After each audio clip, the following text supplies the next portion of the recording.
Every battle he's been in, he's won. Right. That's wild. Yeah, statistically speaking, James Deane is a hard man to beat, hence the name of the machine. So James Machine Deane, he will lead. Jeff Jones, give him a shot. All right, man, he is absolutely roasting those Nitto tires right out of the gate. And locked and loaded, big angle from him, sticks it to the wall. And you got to think that, you know, he hasn't seen a battle yet today or this weekend. Oh! James Deane overcooks it. Outside zone 1 goes beyond 2. That's going to be that's an incomplete. Like literally, Jeff Jones doesn't even need to complete this. What the heck? So happened? Absolutely to the point. Overcooked it. Has not seen a head-to-head battle, and you called it, Freddie. Odie, everybody else is a Jeff Jones fan right now, trying to knock him off the pedestal. 13 podiums in a row. Again, that includes Formula Drift, but not exclusive to Formula Drift. Yeah, I'm just flabbergasted at what happened here, because it was strange. Right out of the gate, he was already smoking the tires, which I was like, that's super strange from James Deane. But look at the speed he's got here. And then he gets back into the wall, but it moves very awkwardly when it happens. And then from the rest of the run, I mean, James looks like he's got things dialed, but that transition was super weird. I mean, just at the end of the bank, the car made a really crazy movement, and I really don't know how. Sticks it to See the if wall. we can spot it right here. Watch the rear end. Yeah, something. Did he bump the wall and it kind of threw him off? I don't know. The only other thing I can think of is just like the buildup of rubber at that point, like the marbles, but I believe they cleaned the track off in between, so that really shouldn't be the case. I mean, it's the first run. I feel like it's like going on a lake and it's a glassy lake. Wow, this is massive. Huge. This is absolutely the magnitude of James Deane going out. Odie, Aasbo, and the rest of the field, they're drooling. They're salivating right now. They're saying, go, Jeff, go. Evo Autoworks Nissan 370Z. And James Deane, look at him. He's pushing Jones around, but if Jones just keeps it right, buddy. Oh, wow, what an amazing initiation. Oh, doctor, look at that. Jones taking down a 3-time champion. Maybe one more outside zone for Jones. James Deane and Jeff Jones amazingly throws down a heater lead run. Yeah, that's right. The place erupts. Oh my God, I mean, it looks like Jurassic Park, our water bottles, the people, it's electric. Unbelievable. Not only did, let's just call it, not only did he beat James Deane, he did it in a grand fashion. That lead run was solid. Look at Jeff Jones out front, starts to get the car dialed into the wall, and you can see James Deane just angry, driving, knowing he's got to push it. Jeff Jones throwing more angle coming out of outside zone 1, gets most of outside zone 2, then through 3, hits it, quits it, comes out, and right here, James Deane just fighting for everything, catches the front bumper. Jeff Jones stays in it. After that collision, he could have easily have spun out. But Jeff Jones just puts the throttle down and says, not today, James Deane. Dude, he leveled up so hard. And James did too. Like, James, I messed up. Something happened. We don't know. I can't wait for Lorette to bring in that interview. What a gangster lead run. And it wasn't just ho-hum. Look at this. Look, James is still smiling. James is smiling. Game, respect, game. Jeff Jones, dude. What an absolute ledge. Big drift energy. That's his brand. And I'll tell you what, James Deane, you got to give your hat to him, man. And Jeff Jones gets the win. Wow. Taking out our points leader, 3-time champion. All of that being said, Jeff Jones, look, I got him. Oh, man. Jeff Jones takes down and ends one of the longest podium streaks we've ever seen in drifting, period. If not the longest. Amazing. Wow. Hey, you know what? I'll tell you what. Even Sopa's everybody's like, dude, they know how big this is. I mean, James is arguably one of the best, if not the best drifter in the world. Yeah. And Jones is not battling him. He said it in the interview in 32. He says, I can't wait to go against James Deane. James took himself off. I mean, that looks like a clean. Everybody up here saying it's a clean start. Our officials saying it's a clean start. Might have missed a gear. I think Castro just missed a gear. And, gets back on it. That's so unfortunate for Castro. So, now Connor, knowing that, you still have to be careful. Yeah. And Castro's gonna throw down a heater. He has to. Yeah, he really has to rise to the occasion. He's again now gonna try to force an error on Shanahan. And Shanahan wasn't as rock solid as we've seen him previously this year. Again, getting the win earlier in Orlando. Now, look at Shanahan makes a mistake. Big straightening, big correction. There he goes. He's straight through.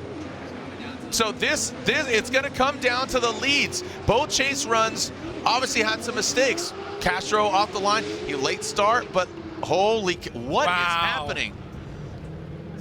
Dude, the Twilight Zone. This is getting... Jesse, here we are in 16. It's just 2 battles in. Man, my heart can't take this. Okay, yeah, it will come down to the leads. Both of them, who knows? Both of them failed in the chase, so now we go side by side and see what the leads look like. So while we're looking at this, remember these are, I label out Jeff, good job. These are going to be zone by zone, so you need to see, because both chases failed, but they did incomplete in the chase.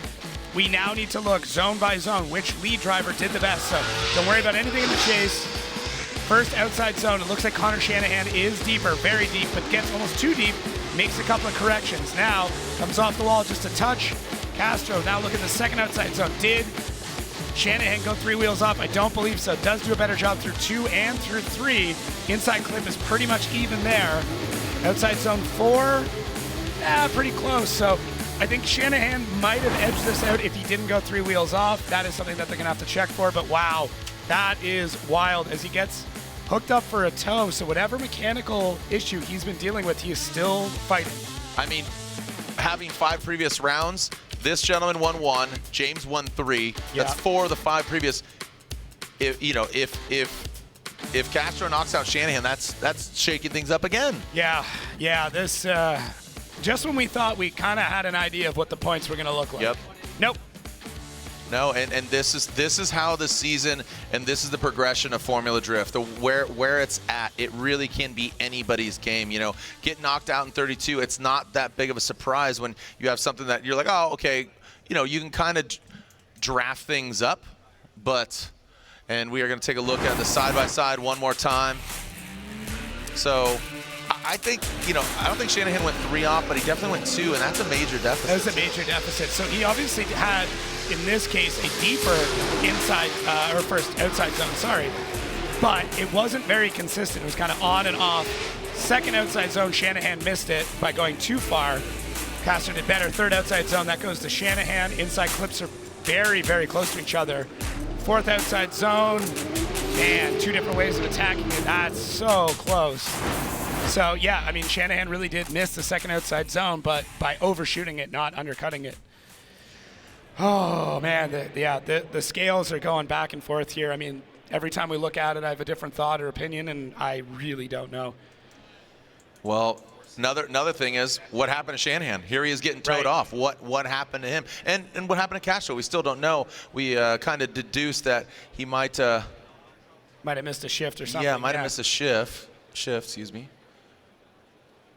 Wow. So they're just pulling Shanahan right back into the pits, not awaiting the verdict here. And here we go. Slide him left for Shanahan, right for Castro. One more time. Castro and Jonathan Castro defeats Shanahan. Thrown over to you guys, the judges. Reese Marin, Brian Eggert, Robin Ishida. Didn't have that hiccup. Shanahan would have led Castro off at that outside zone too. Right. So you kind of have to take that into consideration. Yeah, that's a good point. If there was. But. All right, let's see. It's on. Matt Field, Ryan Turk. What's going to happen here? Here we are, 3 battles in. Look at this. Matt Field initiates. What an absolutely iconic battle here. Matt Field in that Borla exhaust Corvette now coming down off the big bank into the power alley. Both of them filling that outside zone too. Turk backing off a little bit, maybe giving himself some room.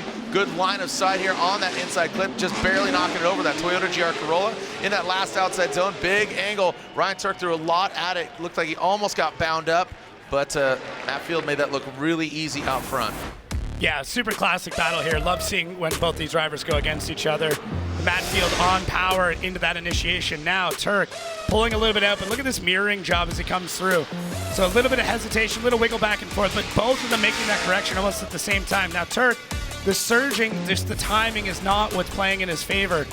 Out front though, Matt Field putting on an excellent show of what a lead run needs to be. And Turk trying to find where in the pocket he wants to sit, that surging back and forth. That's something the judges are going to be able to see quite easily. So this is what I'm talking about here. This part looks great. Now look at Turk surging a little bit more. Now they come through this part, and then Turk surges in once again. And while he has to back off, that is where it runs into a bit of an issue. So Matt Field out front, really, really no issues, doing a good job through the zones.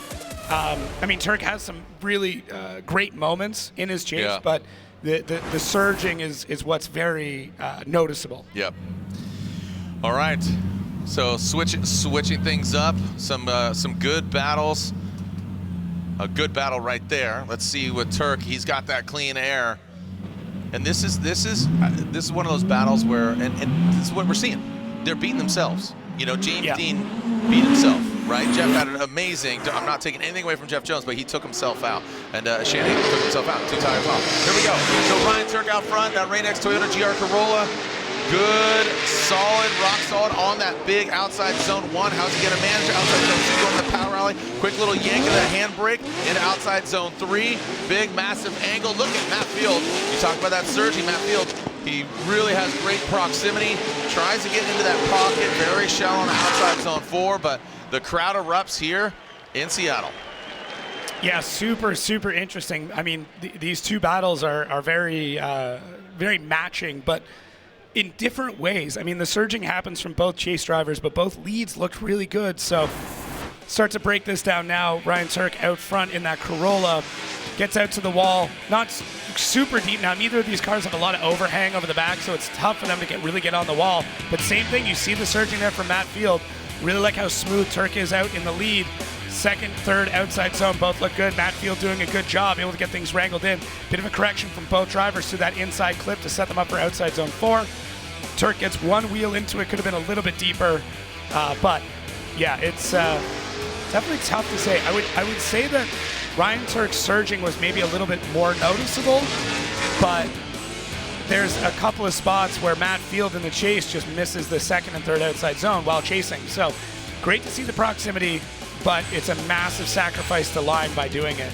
Yep. So that's the hard part. It's you know, you have to choose what you want to go for, and the line is very, very easy to spot when somebody's cutting it to get the proximity. But tough one, man.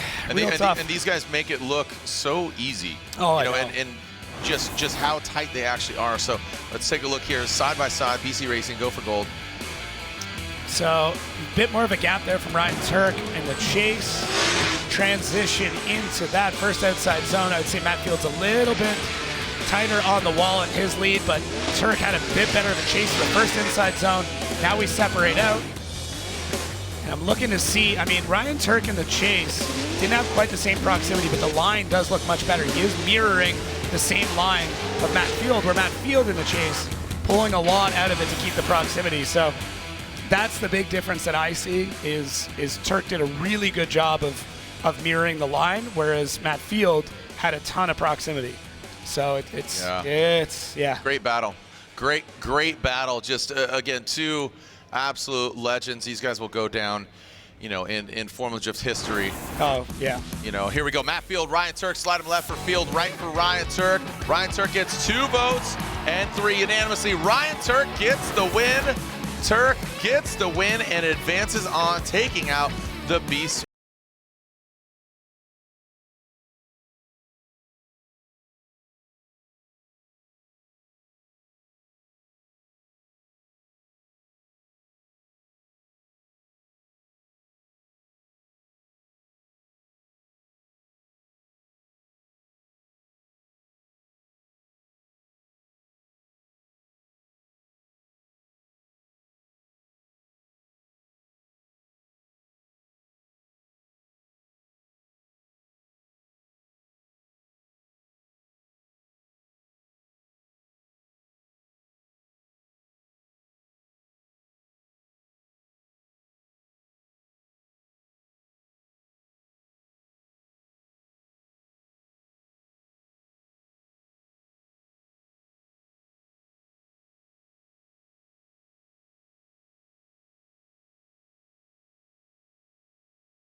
they went over to Riga with Shanahan, and yeah, so again, just getting all this experience, it really contributes overall. And it looks like track a little bit cold, cleaning it up, making sure. It looks like there might have been some debris out there. The fridge, keeping it cool out there.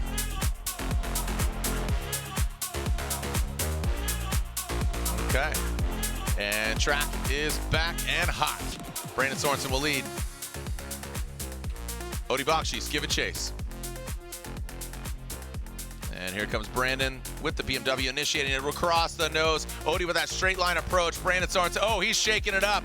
Look at that, bang, bang. He is just backing that thing up into the wall. He just absolutely just formed that thing into a different mold. Big angle there. He is bringing it right now. Sorensen, Odie right there.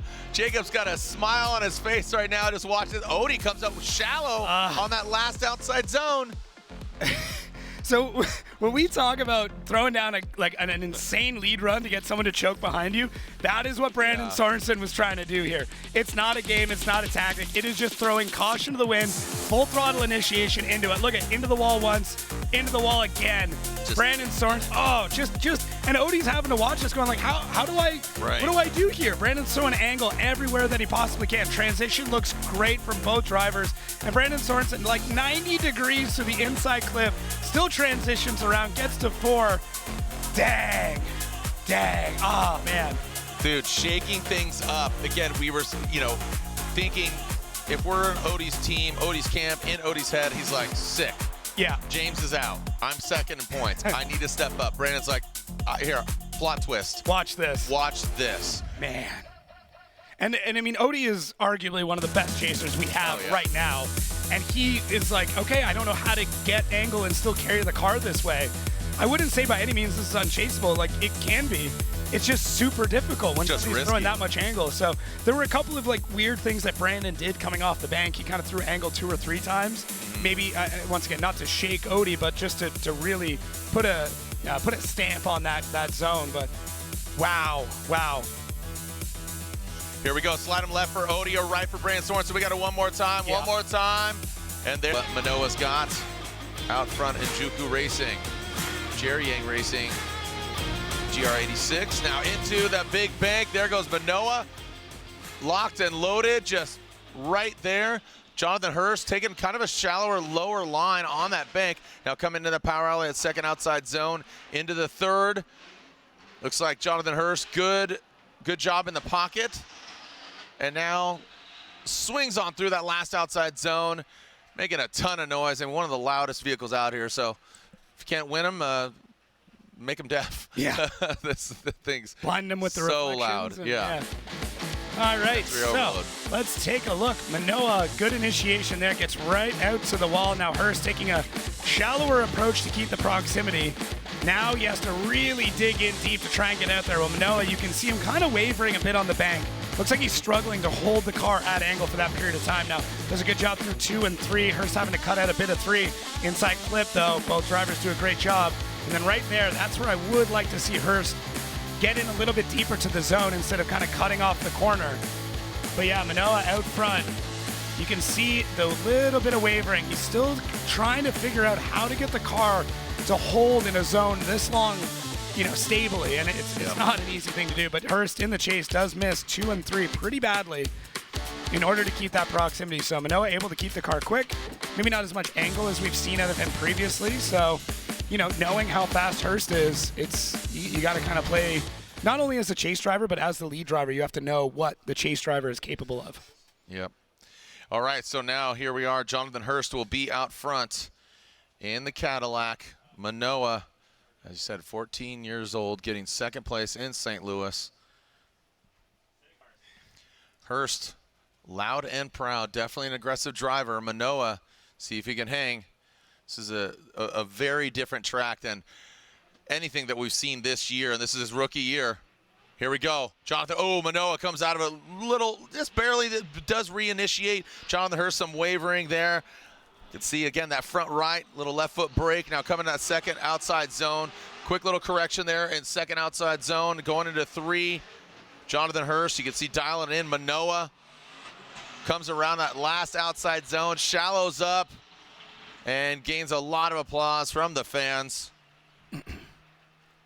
So great job there by Minowa in the chase. Jonathan Hurst, some wavering here and there. Yeah, a few corrections from both drivers. So Hurst gets into it, and then Minowa, it takes him a little bit to really realize what's going on with Hurst, who's not super deep to the first outside zone. You can see him having to add some left foot brake, get the car back up, and then Hurst comes off the bank a bit early, missing all of one, and then coming out of two a touch earlier than he should.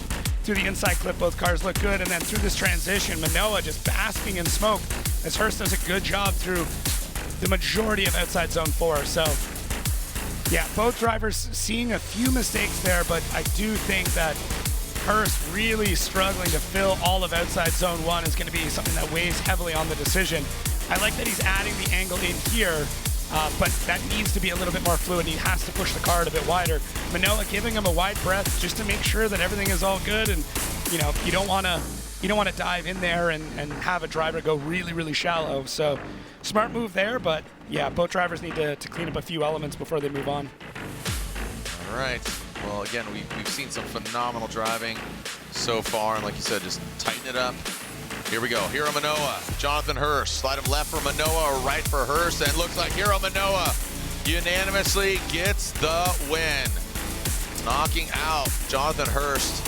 Mr. Cool, you agree with that call? Yeah, I think Hurst missed a lot of zones, and Robbins very aggressive on the attack. So let's see if he lives up to what we've seen from Robbins before. There we go into that outside zone.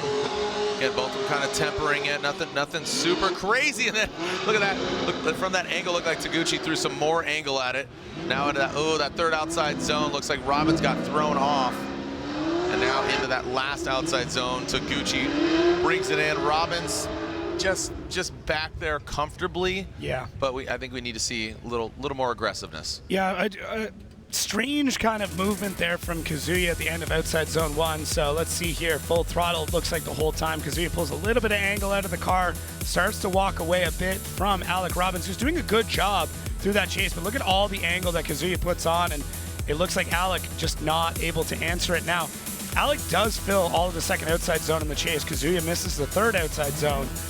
And then at this point, Robbins basically just has to try and play catch up. So yeah, not great from either, but there is a little bit of a cause and effect that's going on here in my mind. I do like Kazuya's first outside zone up until this point where he really adds the angle on, and it just looks like Robbins wasn't able to answer it. So both the missing outside zone 3, inside clip, things start to get a little bit better, but yeah, they both got outside zone 2. I really do think that addition of angle is what threw Robbins off. That being said, this isn't unfamiliar for Kazuya to do this. So, right. All right, let's see how comfortable Alec is out front, and Kazuya could step up and chase down Minnesota driver Alec Robbins. All right. Looks like they are clear to send the second half of this battle. Robbins and Taguchi. Robbins initiates, good, aggressive job there. And Kazuya, I mean, this is almost like identical. Oh, and then just as I say that, Kazuya, he just slid right up there, man. That was magic. And now in that third outside zone, big angle from Robbins, and that, yeah, I was like, there's no way. Yeah. Get that angle, and Robbins angles up and just shoots in on the inside of the track. That's going to be all she wrote, unfortunately for Robbins. Like I said, beats himself, takes himself out, and that'll be Kazuya Taguchi's victory. Yeah, I do want to see, I mean, with the closing speed that Kazuya had through outside zone 1, was there any contact made?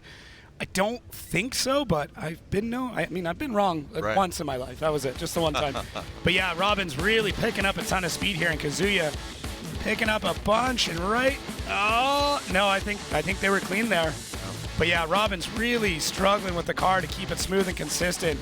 If he could have held on to that and pushed all the way through 4, that would have been beautiful, but it's tough. If you carry too much speed out of 1, 2, and 3 is going to be a struggle bus. All right, well, that's going to be an easy decision here for Kazuya Taguchi as Robbins makes that massive mistake. Slide left for Taguchi. And there they go. Kazuya Taguchi gets the win. So he's gonna. Yeah, that's a good way of looking at it. All right, here we go. So let's see. Odi Bakchis out front.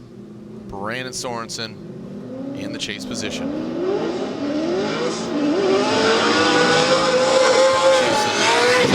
Anticipated. Look at that.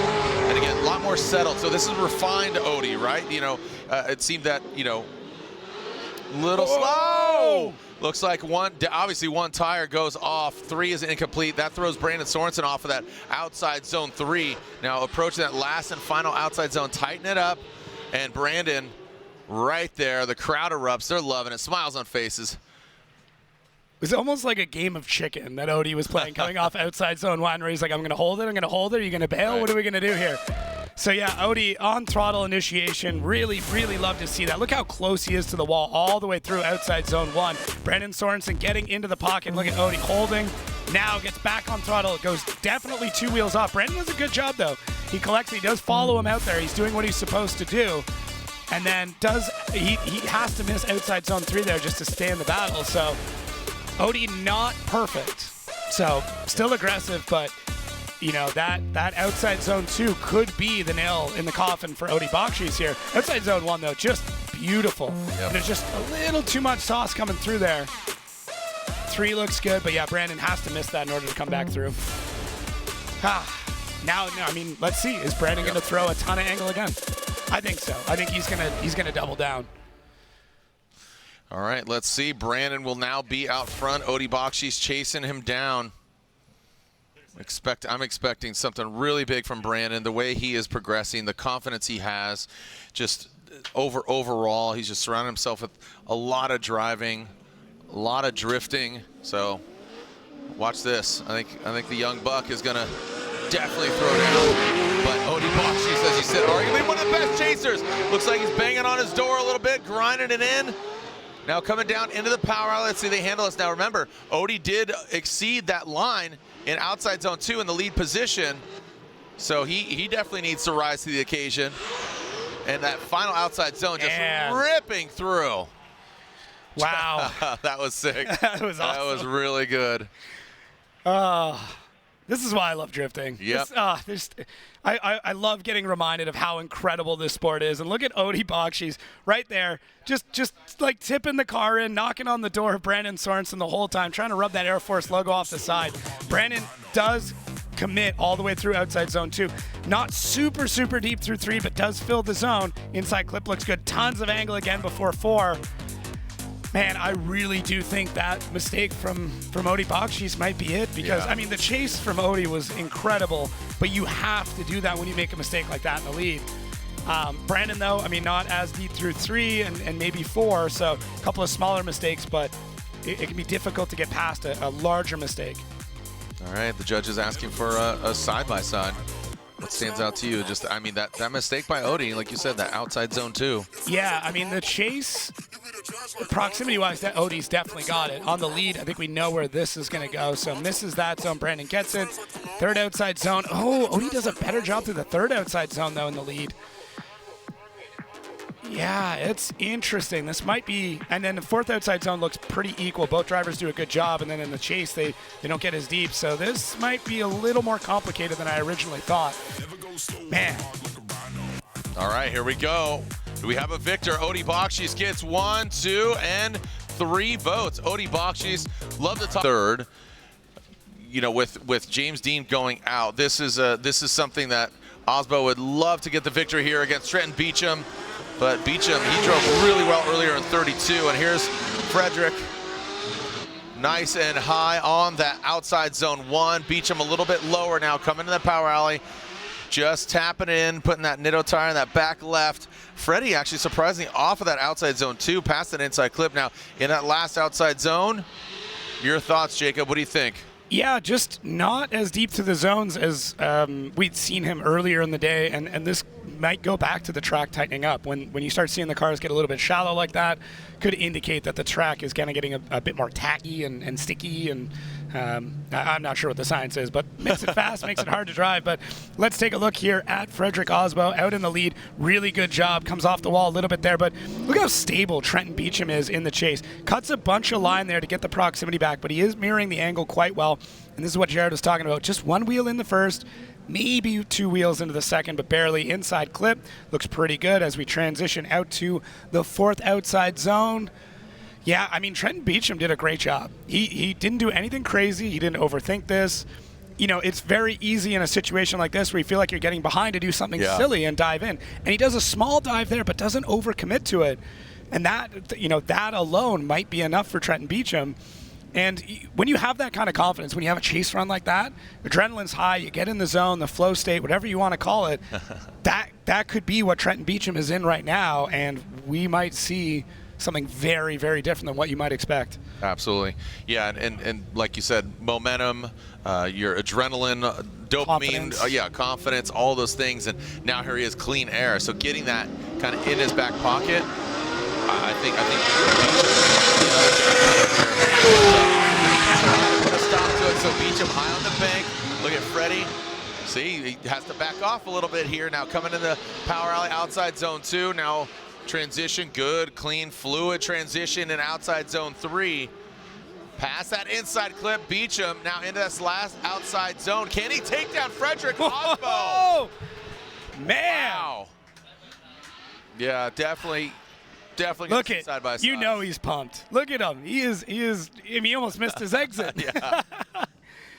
Wow, Beechum. I'm just so happy for him he can display what we all know he can do. All throttle all the time through here. A little bit of a left foot brake. Great job to that first outside zone. And Frederick Aasbo wavering just a little bit. I mean, he is a little bit closer through there now. Beechum. One wheel into the first outside zone, so very similar. One wheel into the second outside zone, very similar to Aasbo. Inside clip looks great. Now we transition out. 4th outside zone, man. That drone though, right in there. It looks like he was ready to take the passenger seat. Trenton Beechum. He definitely wants to do that. Justin Smash. I think he's going to. One of these days, Justin Smash is going to come right through one window and out the other. He said he wants to do it. Just has to coordinate with the driver. Yeah, I'd want to give him a heads up. Yeah, I'm not shocked by the side-by-side here. Not even a little bit. So I do think the leads are very similar and had similar mistakes. So both drivers about as deep. Beechum might have actually been deeper on the lead to the first outside zone. Their chases are very similar. First outside or second outside zone looks pretty close. Beechum was a little bit deeper through most of the second or third outside zone.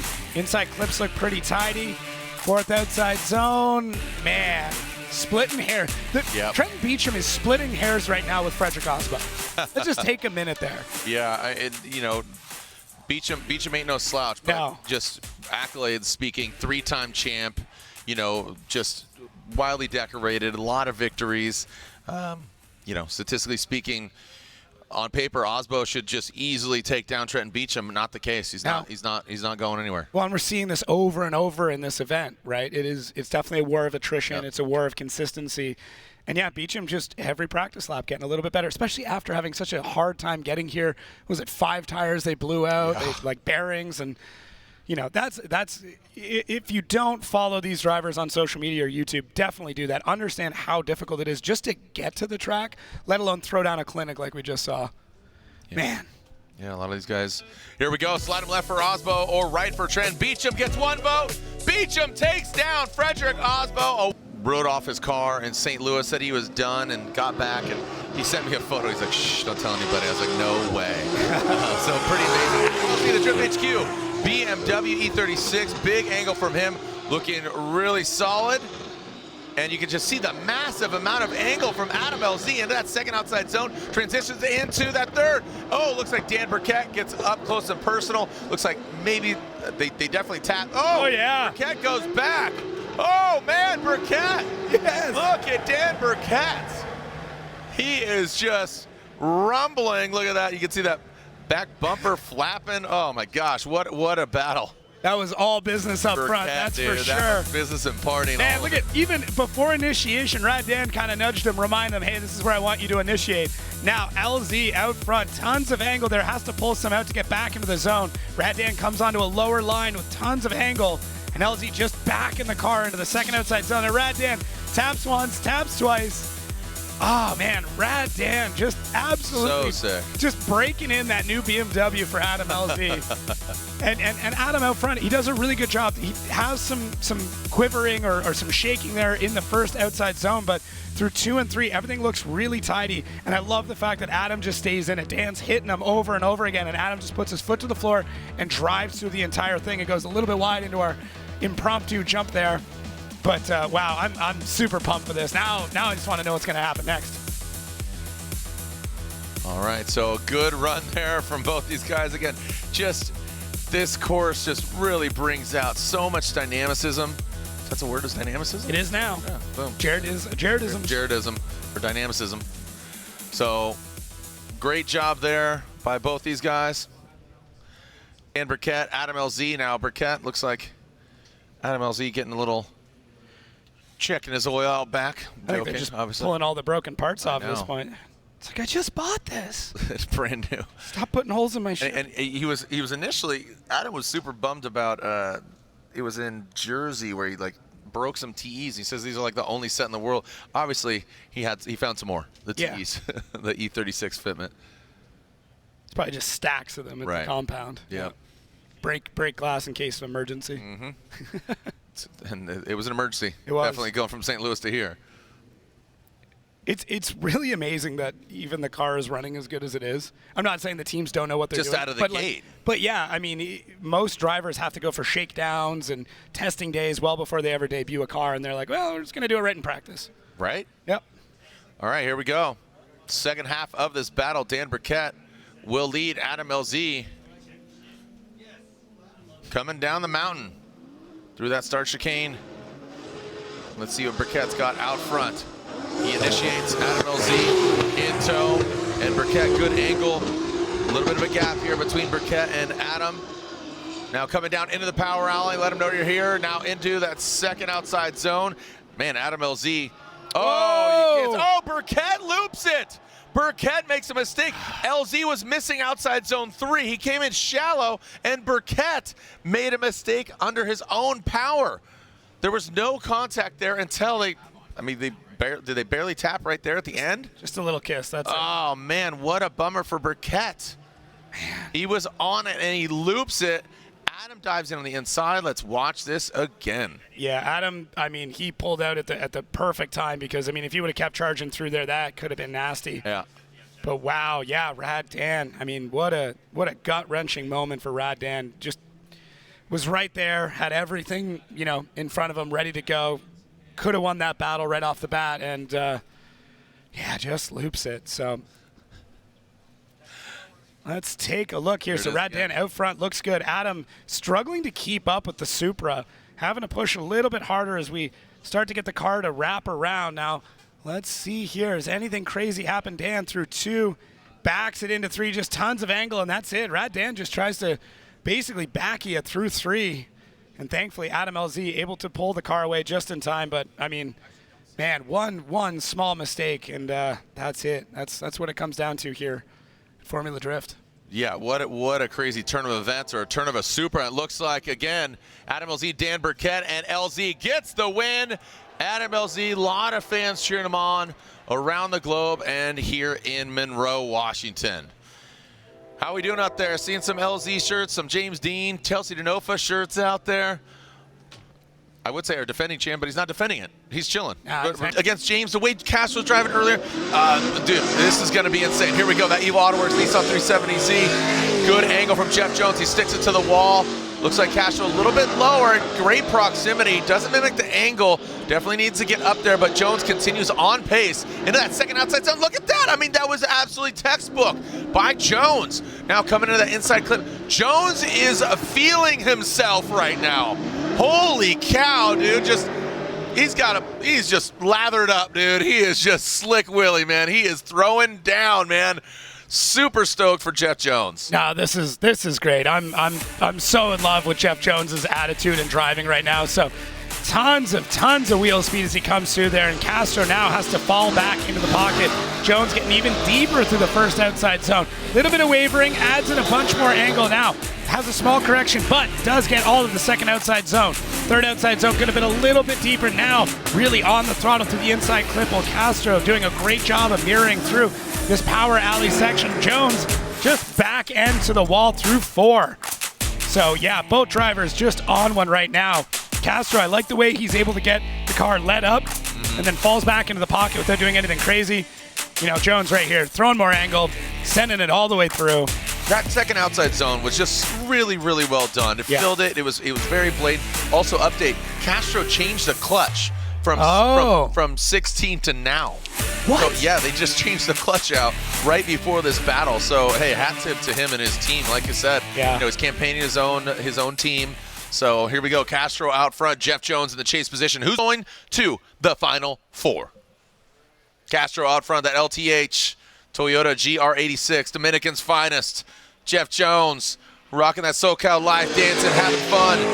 Into that first big, long outside zone. Jones is back there quite a bit. Castro still low on the bank. He definitely needs to be higher, but Jones not part of the conversation now, coming into that power alley. He transitions in to that outside zone 3. Got sketchy. He made up for that lost time, but threw it out there, and unfortunately, not enough.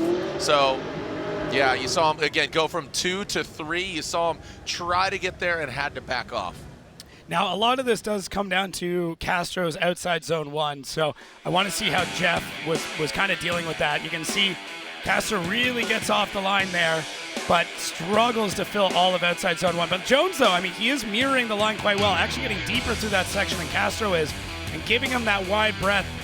As they come through the second outside zone, Jones does a good job. He's just not super close and overshoots just a little bit through 3, then coming through. So proximity, not so much. No. Line does a really good job, but he is multiple cars back through a lot of this. So tough to say, but I mean, Castro missing a very large portion of outside zone 1, being further down on the bank. Realistically, what the judges, I mean, it's hard to tell now because it's been so worn down, but they want the rear bumper on the wall. And you can see what that distance looks like. So I'll give Jones credit for mirroring that line, mirroring that angle through a lot of it, but being in a slightly different area code makes it hard. And the other thing, too, is like Jones, he, you know, like you said, to his credit, mirroring the angle, deeper, all those things, but like take a little angle out of it, get that proximity, then throw it back out there. And he kind of, you know, he did that. He tried to attempt that in the power alley, the outside zone 2 to 3, and ended up not working out. Yes, you can see just how much better the first outside zone was from Jones. But Castro, I mean, really quick through 1, but that obviously created that massive gap. Now, second outside zone, everything looked pretty good. Jones did do a better job through outside zone 3. And the real question is going to end up being, did Jones do so much better in the lead that it makes up for the chase that was further back? Because Castro was there. He had a lot more proximity, but maybe didn't fill the zones in the exact same way. So lots of different things to look at here, lots of variables to keep in mind, and, you know, the judges are calculating all of it and putting it all together. So it's a spicy meatball. Spicy meatball. There we go. It's a me, Jared. All right, so waiting for the outcome here, our first battle of our Great Eights, brought to you by Tuerck Motorsport, Tuerck Drift 2, the official drifting game of Formula Drift. Waiting. Still deliberating. It's a lot. I mean, it's a lot to take. All right, now they're not. Here we go. It's in. Jeff Jones, Castro, which way? Sliding left, sliding right. Jolly got 1. Oh, there. Oh, it's across the board. OMT. So with his vehicle or just a little mental lapse, just that's really kind of hurt Ryan Turk this year. Here we go, Bakchis. But look at Ryan Turk with that new engine being debuted this year. Again, he's running that 6-cylinder, same one that's in Frederick Aasbo's car. Contact is made, going to the second outside zone. It's like Turk almost pushing Bakchis around into this inside clip. Look at the aggressiveness of both these guys. Just claws her out. There is blood in the water. There's nothing better than like a no lift contact. Sick. You know? Yeah, just bang. Ryan boom, Turk right into the side of Odie Bakchis, almost like superseding his line. And I was like, yeah, all right, that's fine. Pedal down. But Odie Bakchis to that first outside zone, I mean, so great, so textbook. And Turk knows he's got to speed things up. Look at that. He actually pushes Odie a little bit deeper, who's able to scrub some angle out and still fill the second and third outside zone. So much going on there. Ryan Turk, through the rest of the run, knows he's got to be perfect because he did make that mistake and cuts a little bit of the line through outside zone 4. I got a feeling these drivers are going to be taking our kind of gifted 5 minutes. Yeah, complimentary timeout. You know, contact without an incomplete. Both of them get to assess the car to make sure they're good because there was contact. Yeah, there definitely was, and I mean, what a body check though. You know, just threw the car into the side of it. Ryan Turk just being as aggressive as he possibly can, and I'm okay with that. Yeah, I like the aggressiveness. Yeah, I think it's good. Just inspect the cars, make sure they're good, and keep it going. All right, while they're inspecting the vehicles, getting hands on the car, we'll be right back here from round 6 of the Formula Drift Pro Championship, Evergreen Speedway. Jared Deane, Jacob Gepp. So look at these. I mean, this is an all Jerry Yang battle. Yep. All Jerry Yang. Here we go. So Minowa across the nose of Kazuya Taguchi. Oh, then look at that. Kazuya initiates. He has to back down. Oh, man. Kazuya Taguchi. Goose is loose right now. And now Minowa does need to complete the entirety of this run. Quick little e-brake yank into that third outside zone. Minowa continues on. This is going to be a major advantage for Kazuya Taguchi. Minowa just rips it through. So you got to wonder what's going on with Kazuya. That was really uncharacteristic. It looked like a massive understeer. Like the tires kind of washed out in the front, and then once you see the front tires bite in, it whips back around. But yeah, that is a wild one. So let's take a look here. So Minowa, big fade entry on the throttle. But yeah, look at, you can see the front wheels of Kazuya Taguchi just trying to turn to the right, trying to get the car around and not able to do it. Now, thankfully, he was able to get the car away from the wall because that could have been much nastier. But here Minowa out front, laying it down. I mean, he's definitely, I mean, maybe not him. I don't think he's turning the wrenches, but the team has dialed the car back, loosened it up, made it easier to drive. It's definitely not the quickest car on track by any means, but it is much more predictable. And I think that is what has given him so much success, is that he's not fighting the car all the way through. You're talking Taguchi or Minowa? Minowa, yeah. I mean, Taguchi, his cars are normally fairly loose as well, but Minowa's is noticeably slower than a lot of the cars out here. Not the slowest, but it's more predictable for him to drive, so it's a bit of a tactic. All right, Turk is currently, again, on a courtesy competition timeout. Throw down to Lorette Nickel. Lorette. As you can see, Ryan is in the car, and the clock is running. We're at 2:33 right now. And Trey Taylor, what was the team working on fixing for Ryan? Yeah, they were just double checking the lower ball joint. They loosened it up and give it a spin to see if the knuckle moved around. Everything was nice and straight, so looks like Ryan's going to be good to go. Okay, Trey, thank you very much for the insight. And the clock is running. We are at 2:13 right now, and it looks like the team feeling very comfortable. Ryan in the car, and it is starting up. Thank you so much, Lorette and Trey, giving some insight there. Turk looks, he's got good composure. Throwing in the gear. Looks calm. Yeah. Yeah. It's a good sign. I love the speed holes on that car now. It's amazing you take some of it away and it looks better. Right. Yeah. Yeah. Very aggressive. Yeah, good. Looks good. Love I've always loved the stance of that hatchback. You know, when Aasbo campaigned it, and then Turk got the keys, and yeah, it's a great looking car. Almost need like a throwback to like Steph's drag racing days with the holes in the Civic bumper. Yeah, you know what I mean. Yep. All right, so what an update on Minowa and Taguchi. Taguchi did call a competition timeout, okay, so that's why they exited, and now here we are, the second half of this battle. They had that contact, as you said, kind of banging doors, continued on, but we gave them their complimentary, not utilizing their official competition timeout. So also keep in mind, good thing they had that complimentary, because Odie does not have he utilized his earlier today. And we use this in cases where there's contact without an incomplete, and right, essentially it's just to make sure the show is really good. The drive, you know, I mean, Ryan Turk would have had to call 5 minute. and just to see if there is a problem. But now, you know, they're given a few minutes to inspect the car, make any small adjustments that they need to. We now know and hope that both cars are tip-top, so we get an awesome battle. All right, let's see what we got here. Let's alternate the positions. Ryan Turk will be out front. Odie Bakchis in the chase position. Here is Turk in that hot hatchback we're doting on. Odie Bakchis taking off his front bumper. And here goes Turk. Let's see what he's got. The Rain-X Toyota GR Corolla into that big bank. Man, that thing is flying right now. Pulling away from Odie. Odie is just squirming in that chase position. Currently sitting second in points, and Ryan Turk, again, he is going for it. Odie Bakchis struggles, and now almost gets up to him on that last outside zone. Smoke filling Seattle, and Ryan Turk, an absolute OG. He's like a day 1.5. Yeah. Not day one, he's just a little after, but that was a, dude, the car is ripping. So fast. I mean, they got that car dialed in. Now Odie almost deeper. It looks like he does tap the wall once, maybe twice, and really struggling, but Ryan Turk super deep to the first outside zone. Second outside zone, everything looks great. Third looks great. Ryan Turk putting on a clinic out front. And Odie Bakchis, those few wall taps there through the first outside zone, really, it just messed with him. He had to fight to get the car back in line, and wow, Justin Smash here with the FPV. But look at Ryan Turk out front. Banners rippling in the wind as Turk just absolutely decimating those Nitto tires. Love to see this lead, and Odie, I mean, very uncharacteristic to go that aggressive and have that kind of issue. But, I mean, this is a massive advantage here for Ryan Turk. Yeah, this is a big move by Ryan Turk. Just how fast, how quick he was, and Odie just couldn't handle it, man.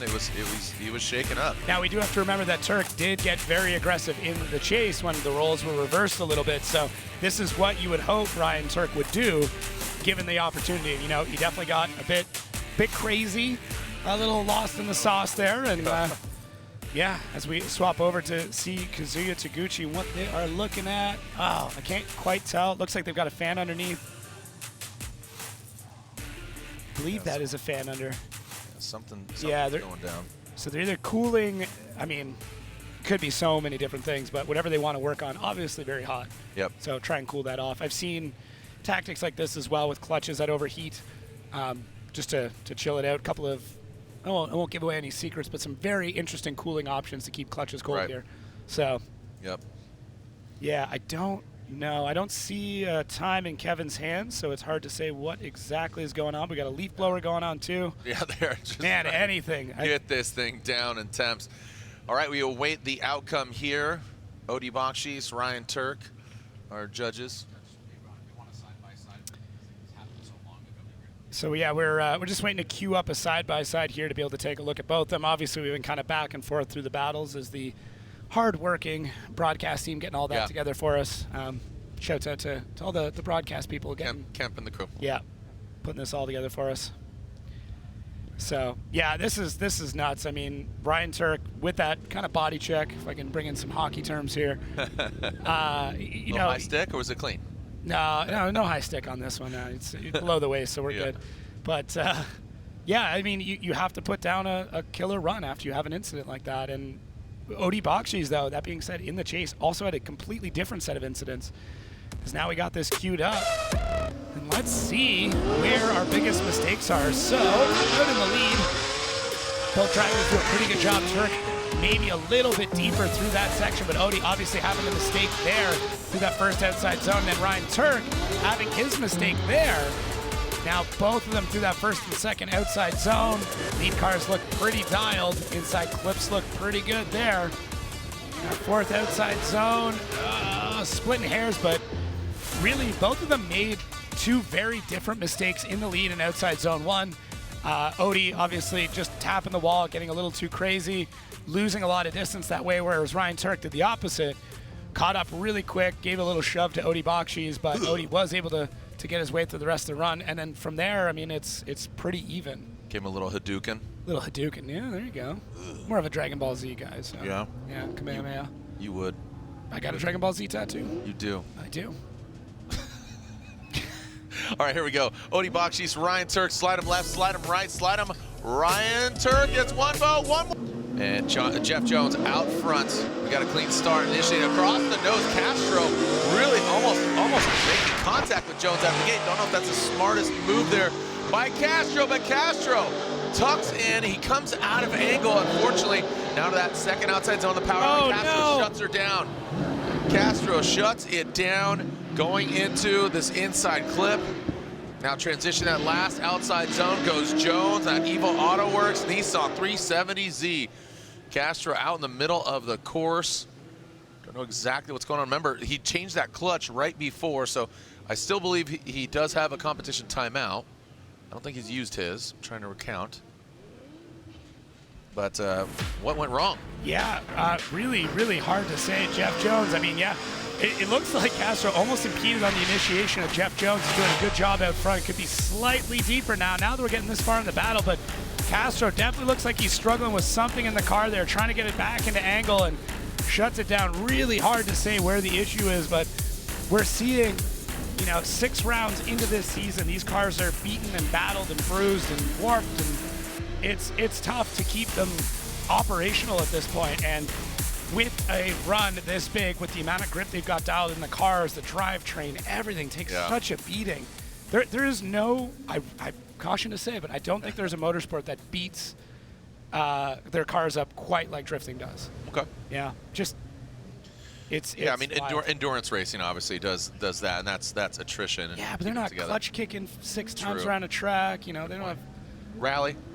I'm playing devil's advocate. No, I know. Oh, trust me, the internet's already blowing me up. So we're good. Here we go. Jonathan Castro out front, and Jeff Jones. Oh, Castro's done. Jeff Jones. Look at this piece. Chucks the juice. That's going to be Jeff Jones. Jeff Jones is moving on to the final 4. The Evo Auto Works Nissan 370s. He says, all right, these tires are smoked. Let's just put a bow on it. A smoky bow at that. Jeff Jones.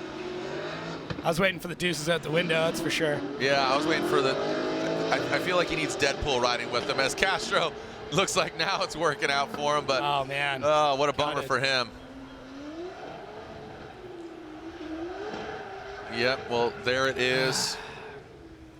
All right, well, Jeff Jones, Deadpool loving, dance having, make it official. Slide him left for Jones or right for Castro, and there it is. Jeff Jones gets the win and one step closer to quickly. Bakchis swings that thing around, swing that thing into that first outside zone. Bakchis, that field suspension SMG. Look at how Ryan Turk is tracking, getting to the side of Bakchis. Ryan Turk gets into the side of Odie. He pushes him out of the way. This is what we saw in that first battle. Too aggressive Turk. Turk just drops the hammer on it. Got to take a look at this again. Was Bakchis slowing? You know, that's another thing we need to look at. If it's happened not once but twice, we need to see what's cracking here. There was definitely something going on as they finish up outside zone 1. Odie's car gets a little disrupted, gets a little weird, and I don't know if that's just him coming off the left foot brake or what happened there. And you can see that front wheel, just tons of left foot brake right there. Just a bit of a hop from Bakchis. It's weird, right? Yeah. Just uncharacteristic of what we normally saw. So I'd want to see, is he decelling excessively? Is it, we lose tire smoke? Right there, there's like a correction. Pop. It almost, it almost looks like the car. It looked like it hit the wall and it got disrupted. Yeah, I almost want to see if we can check the decel lights to know what's going on. Right. Odie's pulling up to the line. I mean, obviously, if Odie didn't pull up to the line, then I would know immediately that there was some sort of mechanical issue, but I'm just not entirely sure right now. Well, that shoved Odie out of the way. That would... Turk is at fault. So Turk is at fault. They are saying Turk is at fault. He would have to call a competition timeout. They're not happy about it. So, again, taking a look here. Yeah, it's so hard to say. I mean, was Odie coming down early as well? Yeah. Like, because if you see him on that wall, that angle looked like he might have been coming down early and not getting out to outside zone 2. Watch this again. Yeah, or was he decelling as a red? I mean, there's definitely something strange going on with Odie's car through there. I mean, it's just kind of hopping around. Now, that could be him just coming off the left foot brake and starting to surge down, but so right there you can see the car jumping. lights go blue.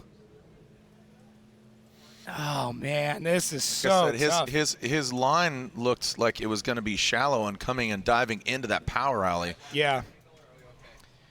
So the judges are obviously taking a look at this. You know, the initial call right now was Turk at fault, but we're definitely taking a look at these replays over and over again.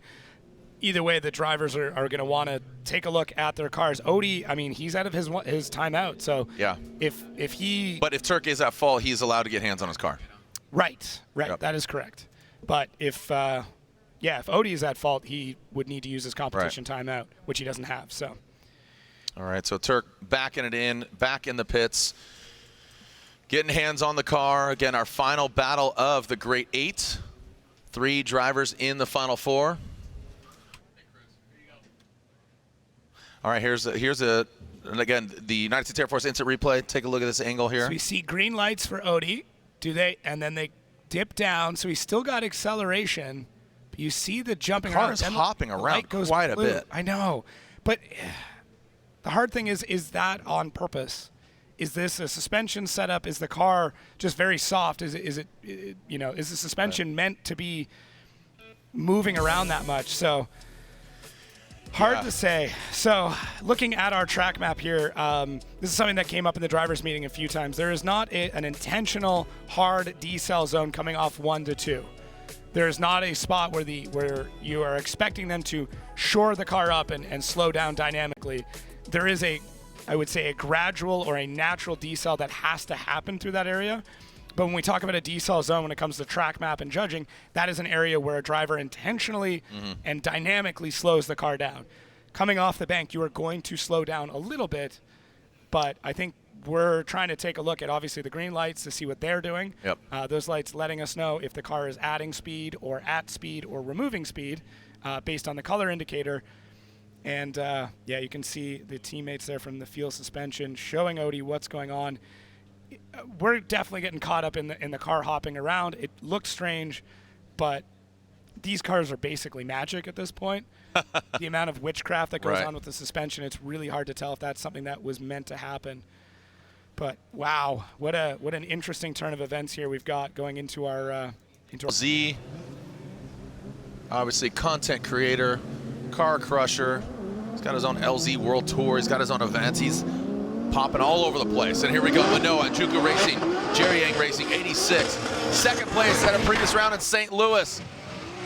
LZ with that victory last year, leaving the RTR camp and campaigning his own vehicle. Here we go, Minowa down into that power alley.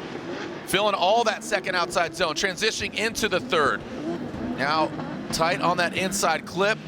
Good composure there by Adam LZ in that final outside zone. That got a little sketchy. Yeah. Kind of attacked on that transition and checked up, but kept control. That got a little hairy. Yeah, split second longer, and he would have been into the side of Hiro Minowa, and that would have been nasty. So, all right, we are getting down to the fine margins and details here. Hiro Minowa right to the wall at first outside zone. Adam holding a really good line there, but you can see him just fighting the car to get into the pocket. Kind of on the throttle, off the throttle, on the brakes, off the brakes. Now holds things really well through the second outside zone for both drivers.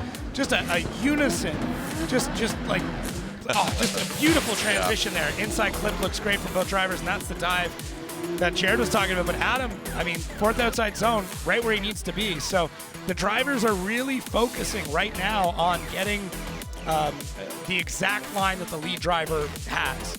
So they're making sure that the line and angle is there and then hoping they can gain proximity. That's what we're seeing a lot of right now. And it's really, really cool to see because that's such a hard thing to do. Not that, driving really close to somebody is easy. But, yeah, both drivers had a great run there. It did not, the move, this the needle is why did they're not there. move. Yeah. This is why they're there. Here we go, Adam LZ now out front, Minowa in the chase position. Send it, here we go. Adam LZ, who's moving on? Who's going to the finals? Look at Adam just ripping into it. Minowa, good composure. You see him just get right there in the pocket. Adam LZ really high on the bank. Minowa, 14 years old, on phase. Look at the angle from Adam LZ. Throw some more at it in that second outside zone. Just barely a tread off course. Minowa takes a tighter line. Adam LZ dives in on the inside clip. Minowa, look at the young buck. Gets to the side of Adam LZ. Pushing around. Adam LZ makes some noise. Seattle. Woo! Dang. Yeah. Dang. Hot dang. It got hot in here, baby. It got real hot in here. Got spicy. Got spicy. The Scoville levels off the charts. Oh, this is awesome. I mean, we haven't seen a Minowa this aggressive either. Normally he is very smooth and cool and collected, and the horns came out on this one. Adam LZ out front, Minowa chasing, and you can see here Adam just trying to get away from Hiro Minowa, who's just deep in the pocket. I don't know how he is seeing. That cabin is completely full of smoke. Right-hand drive. Oh, man, that is the saving grace here. Adam fills all of the first outside zone, maybe going a little bit deeper. Third outside zone looks great. Inside clip, everything looks copacetic. And that transition, first hit there from Hiro Minowa, overly aggressive. 14-year-old just trying to bully Adam LZ. Yeah, I definitely want to see like the overhead. I think that Minowa did miss outside zone 3 compared to Adam.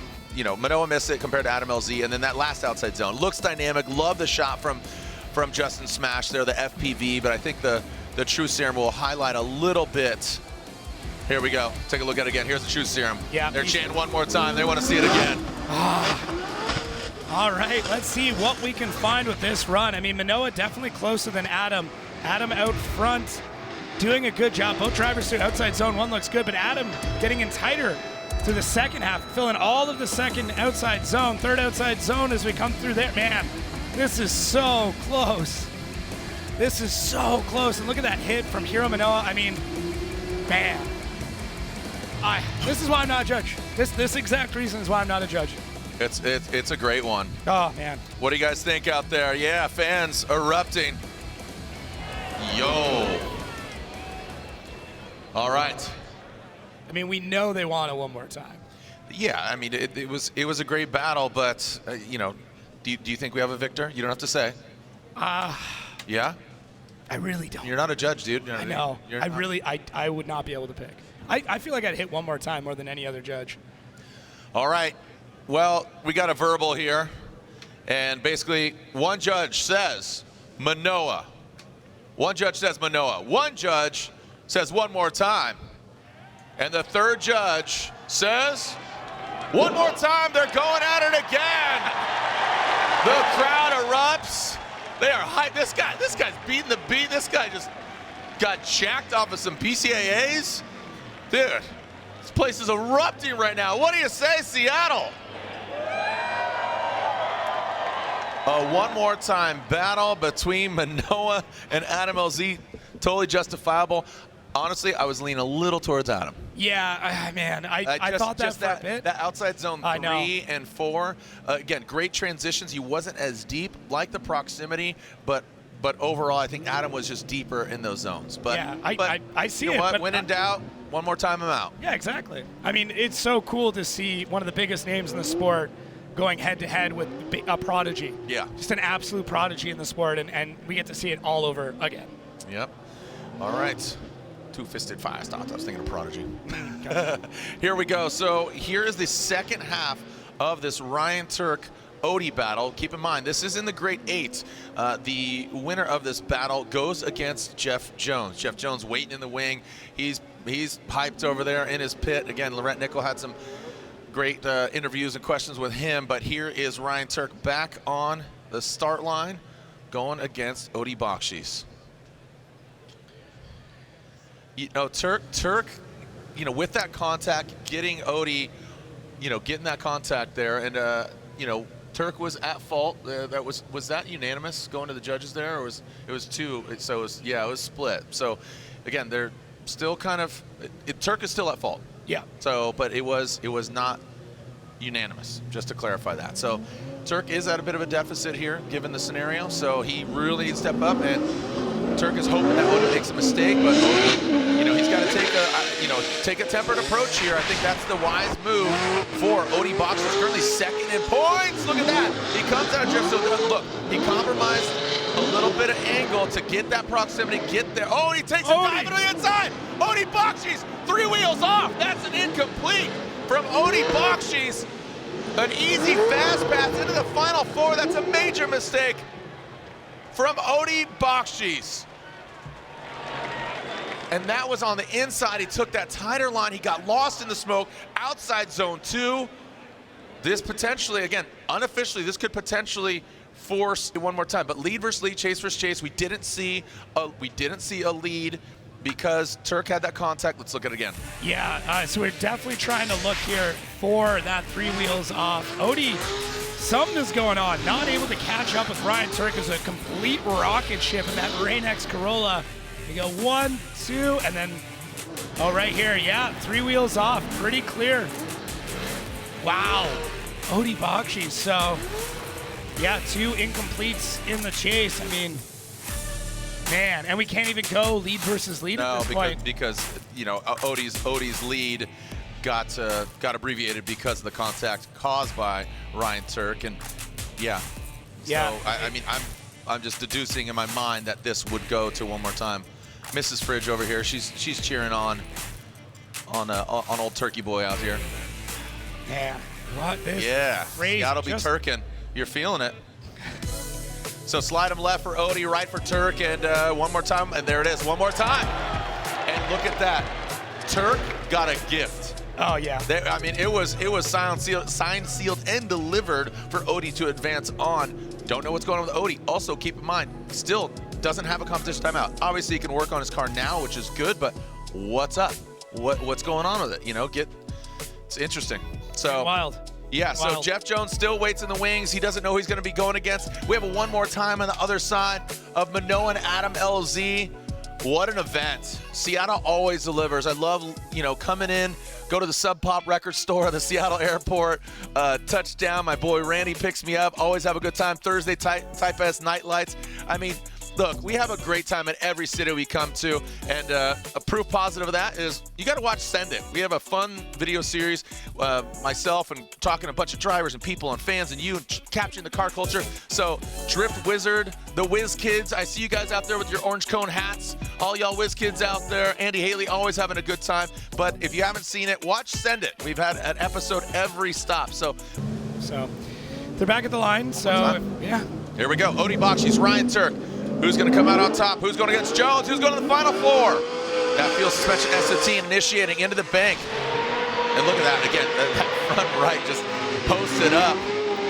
The no wheel peel into that. There, look at Turk saying, okay, fine, I'll back off. Go to that second outside zone through the power alley into outside zone 3. Oh, there we go. Now applying the pressure past that inside clip in that final outside zone. You see Turk get to the side of him. Just no contact, clean, sterile, good, gave him enough room.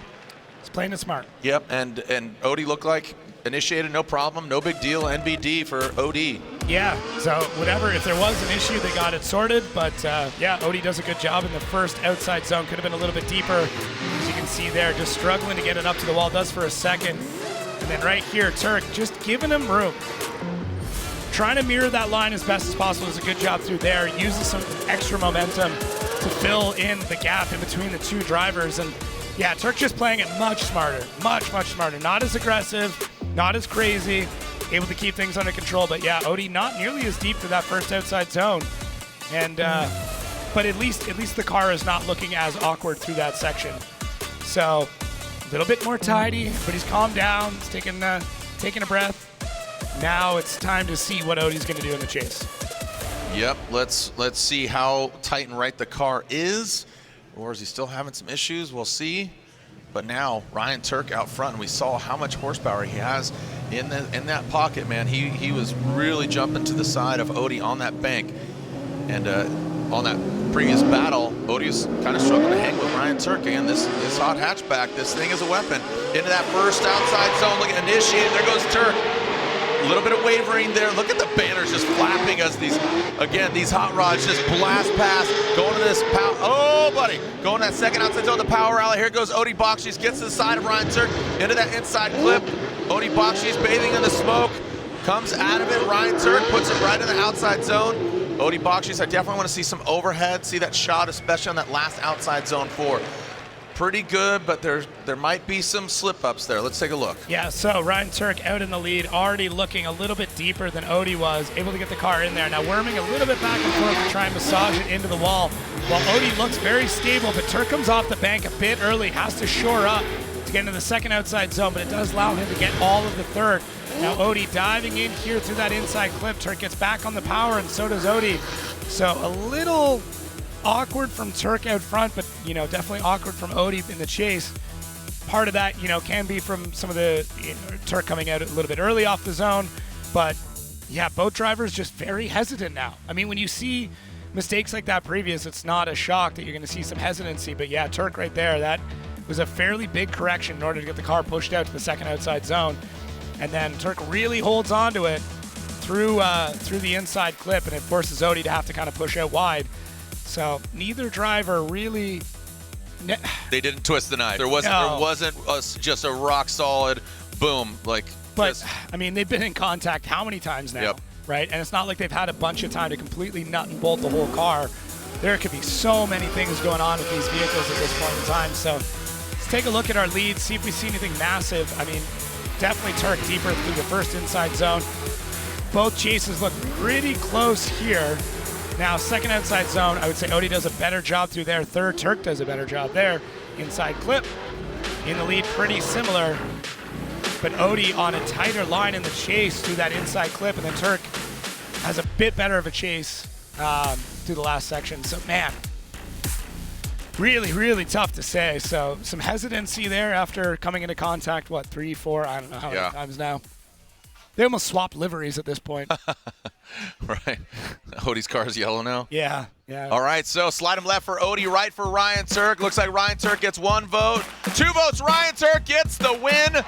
Turk advances to the finals. Jeff Jones versus Turk, Minowa versus Adam LZ. So basically, LZ and Minowa are guaranteed a podium. Right. Because basically, Jeff Jones 17th, Ryan Turk 13th, Minowa is seated second because he finished second in St. Louis, and LZ 6th. So basically, if Minowa moves on, Adam LZ will get 3rd place. If LZ moves on, Minowa would get 3rd place. Yeah, so and Jeff Jones has to win to be on the box. So it is a must-win. If we're going to have any shot at having a supercharger on the podium tonight, Jeff Jones got to win. Right. So, all right. Wow. Well, what a battle there, and it was unanimous. Congratulations to Ryan Turk. He gets the victory. He moves on. And importantly, too, I mean, going back to the championship, how soon we forget. Odie's out. Odie's out at this point, so there is no contender left here. But now the mid-pack gets really mixed up with Minowa and LZ coming up through the points. I mean, now we're starting to look at who's going to be 3rd, maybe even 2nd in the championship. Yeah, absolutely. Yeah, and again, Minowa currently sits in 4th. Yeah, and with LZ at 7th. LZ at 7th. So here we go. Minowa out front of Jugu Racing. That Jerry Yang Racing 86. Oh, LZ takes a little bit of angle at it. He works his way. Look at the proximity here from LZ. He's shimming his way. He is trying to force an error here for Minowa in that second outside zone. Now through the power alley, Minowa dives in on that inside clip. Let's see what we got. Adam LZ takes it out, lets him pass, and gets that position in the last outside zone. The crowd erupts. So the complete opposite of what we just saw, which was, okay, one more time, I got to dial it back, take it a little bit safe. Now, no, Adam LZ, Hiro Minowa. Nope, we got to go harder. Yeah, Minowa said, hold my juice box. Yeah, this was nuts once again. So look at this, Minowa right up to the wall. Now Adam LZ gets into the pocket. This is where we start to see that worming back and forth to try and get the car in. Now Minowa adds a little bit more angle to that section. Look at just LZ just back and forth, back and forth. It's like he's trying to parallel park in between Minowa and the wall. And through the 3rd outside zone, not able to really get in there, and then transitioning through the inside clip, but LZ does gain some ground through the last part of our 4th outside zone. Oh, man. Some people have said that Minowa has great control and can place the car. Some people are saying maybe he's a little slower. Yeah. And I think that's evidence right there, seeing how Adam is dancing and going back and forth. And, hey, that's a spotter's job to say, hey, maybe he's a little slower. Modify accordingly your line and your speed and your temperament and the placement of your vehicle. And I think that's what Adam did there. Maybe got hung up and choked up on that inside clip. That's why he dove in the inside, but he allowed him to pass, transition, and then drop back into the pocket. So here we go. Adam LZ now out front. Send it! Seattle! Here we go, that Drift HQ, BMW E36, Minowa chasing him down. Adam LZ, good angle from him. Minowa hanging with them. Talked about the speed. Look at that angle again. He pours some more on it. This is what he did on that last battle. Now come into that 3rd outside zone. Look at Minowa. Minowa grinding on him into this last outside zone. LZ and Minowa, toe-to-toe. The crowd erupts here in Seattle. Stomp your feet, make some noise. Woo! Dude, you hear that? Oh, man. I just called the doctor. Oh. I called the doctor because that was sick. That was so sick. That was so sick. Oh man. Adam LZ's ability to huck, angle, catch the car, and get back online is just nuts. And that's what we're seeing here. Look at, they are parallel. They are mirroring each other through that entire outside zone. Look at Adam hucking in the angle, holds onto it, gets back on throttle, pushes all the way through 2. Minowa anticipates both of them. Great job through 3. Then taps his door for a good measure. Inside clip looks beautiful from both drivers into outside zone 4. Minowa once again just mirrored. How is he 14? How is he driving this way? It's like he's a 60-year-old man who's been driving every day of his life. Sim racing, dog. Sim is playing a major role in the game. You know, he took, 5,000 turns on his sim before each round. So he goes back to Japan and just, thousands of turns. This is absolutely wild. And Adam out front doing everything he can, like hucking this angle in, getting back on throttle, keeping the tire smoke going. Just nuts. Look at these. Look at the smoke eaters down there. Smoke eaters, man. I love it. Yeah, brother. Front row in the splash zone. Oh, man. Just their ability to be parallel all the way through it is completely wild. Man, I'm so pumped. So let's take a look here at our BC Racing custom coilover side by side.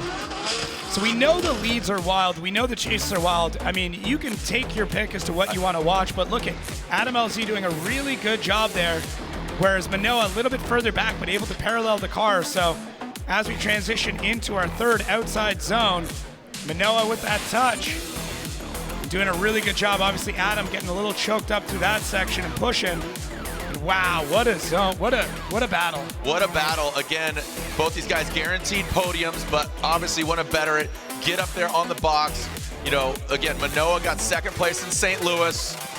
Adam got a victory last year. He's currently, sixth in points? Seventh in points. LZ thought his season was over after totaling E30. Here we go. Slide it left for Minowa, slide it right for Adam LZ. Minowa gets 1 vote, 2 votes. Minowa gets the win unanimously. Minowa, back-to-back podiums. At minimum, second place for the 14-year-old. LZ locks in third place. Wow. It is a must-win for the other side of the bracket, but Minowa, Minowa gets the win and goes on to the finals. Are you guys not entertained? Make some noise, Seattle. Get all the value out of the ticket tonight. Holy cow. Wow. Let's go. Here we go. Back to the action. No, sorry, taking a look at the replay. Sorry, replay. Oh, yeah, see, you throw me off. He tapped my shoulder, dude. See where he's making the adjustments there in the chase, and if you watch it the other way around, Minowa's not doing that in the chase. And like Robbie was talking earlier too, he was saying like maybe it helps being in the right-hand side of the car because you're down a little bit lower and not in that smoke, being able to ride up high in the chase. But yeah, you can see, center punches it there from Adam in the chase, and then doesn't get quite all the way out there. I see what you're getting at. Not as confident in the lead, in the chase through outside zone 1. Yeah, and I think he did get choked up there, again, going to that inside clip. So some mistakes by Adam LZ, and that's why Minowa is awarded and deserves that victory. So Minowa unanimously gets the win. Back-to-back podiums from St. Louis and now here to Monroe. There he is. He's still studying. Yeah, still just a consummate student. Yeah, there he is. Is he watching or is he already back gaming? Yeah, he doesn't have his sim, but he's playing Torque Drift. Yeah, he's on Torque Drift right now. Yeah. We're doing laps. So, but again, just a great young man. Had some words with him, and you know, I think he was the moment, man, in St. Louis. He was the moment. It was really cool. It's really great. And dude, if he gets a win here, it's gonna blow things up. It's gonna be crazy. The fact that he's just back on the podium again is nuts. So taking a look at our driver matchup here. This is from 2021 to 2024. Turk 3-0. Yeah, overall matches in that time 113. It's a lot of laps. Dude, yeah. It's a lot of laps. My back hurts just reading that, and that's just in 3.5 years. Yeah. So here we are, Jeff Jones at Evil Auto Works from Redlands, California, or the shop is in Redlands. And actually, Jeff, I believe him and his wife just moved there to that area, just down the freeway from myself, actually. And Ryan Turk from New Hampshire. Shannon and his son Roman cheering him on from New Hampshire. Here we go. Ryan Turk, Jeff Jones. Let's get ready to send it. Soba on Europa, keeping it clean, ready to send him down the chute. On 3, let's yell send it as loud as possible. 1, 2, 3, send it! Here we go. Ryan Turk, Jeff Jones. Who's going against Minowa? Coming down out of the gate, that right next Toyota GR Corolla. Where is Jeff Jones? Jeff Jones back there quite a bit. Jeff Jones, oh no! Jeff goes hard to the wall. He throws his car. Ryan Turk continues on.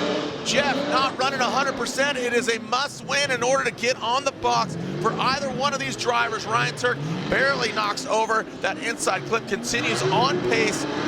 And Jeff just left in the dust, staring at the sun, wavering. That could have been a lot worse for Mr. Jones. And look, it is not over yet. There is still a battle to go, and we've seen wilder things that have already happened tonight. So it's really hard to say. When I'm looking, that looks like a misshift. Yeah, it looks like he just wasn't able to get the car into gear, and by then, I mean, Ryan Turk already out there. But the fact that Jeff Jones keeps in it, doesn't get into the wall, that alone is a victory, because coming in with that kind of angle, very, very easy to do that. But Ryan Turk out front, I mean, this is a solid lead run. I mean, if we were in qualifying right now, we're well into the high 90s there from Ryan Turk, filling all that outside zone 1. Oh, that could have been so bad. So close from Jeff Jones. We would have been picking up that car with a dustpan. But yeah, Ryan Turk, I mean, really, really putting it down. You know, might have some idea that Jeff Jones isn't even in the same neighborhood. But either way, Turk laying it down. You can see just from that drone view what the sun is like, what these drivers are facing. And it's the flares, and it just kind of shows up, and it doesn't. Again, the banners, you get a real reference of speed of the banners on the fence, just how they're flapping, and yeah, that sun, just you're staring right into it. Yeah, not an easy thing to do. So, you know, you're already near the finals, you're already having a crazy time, so why not make it, you know, put it on hard mode and make it even more difficult by putting blinding lights in there. Makes for a beautiful shot, though. Yeah, it does. Think of the photos. Mm-hmm. Do it for the gram. Yeah, do it for the gram. Do it for the gram, kids. All right, Jeff Jones looks like he converses with the FD staff, and looks like he is ready to go right back to the line. So he will now lead.